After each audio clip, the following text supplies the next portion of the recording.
अस्सलाम वालेकुम हाज़रीन ऐं नाज़रीन ड्रामा सीरियल दुलाब जा अचण वारा एपिसोड सनसनीखेज़ ऐं दिलचस्प थियण वारा आहिनि। अचण वारे एपिसोड में दोस्तों हिकु बहितरीनु ॻाल्हि थियण वारी आहे त शाहनवाज़ ख़ान जी हाणे पुलिस का बि एफआईआर न कटींदी, का ॻाल्हि न मञंदी। एसपी डीएसपी सभिनी ॾे फ़ोन हणंदो, हुनजी को चवणु न मञंदो ऐं हिते इन खे पोइ अहसासु थींदो शाहनवाज़ ख़ान खे मां केतिरो माण्हुनि खे ज़लील ख़्वार कयो, हाणे उहे मूंखे छॾींदा ई कोन।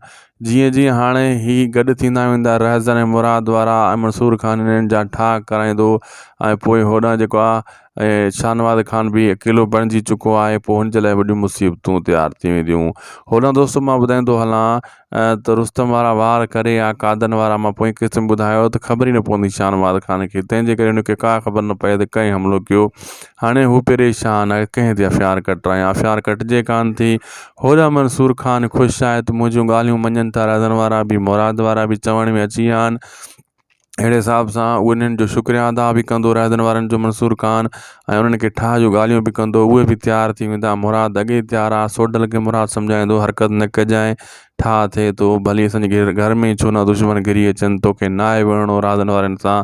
सोडल खे गुस्सो लॻंदो त मंसूर ख़ान जी एतिरी ॻाल्हि छो मञंदो आहे मुराद। होॾां जेको आहे रहज़न बि हाणे मंसूर ख़ान खे सुठो रिप्लाई ॾींदो। असांखे ॾींदा इजाज़त दोस्तों, मिलंदासीं तव्हां सां नेक्स्ट वीडियो में। जे वीडियो सुठो लॻो त महिरबानी करे असांजे हिन यूट्यूब चैनल खे लाज़मी सब्सक्राइब कंदा, लाइक कंदा, शेयर कंदा, पंहिंजे दोस्तनि खे बि हिन चैनल जे बारे में ज़रूरु ॿुधाईंदा। अल्लाह हाफ़िज़।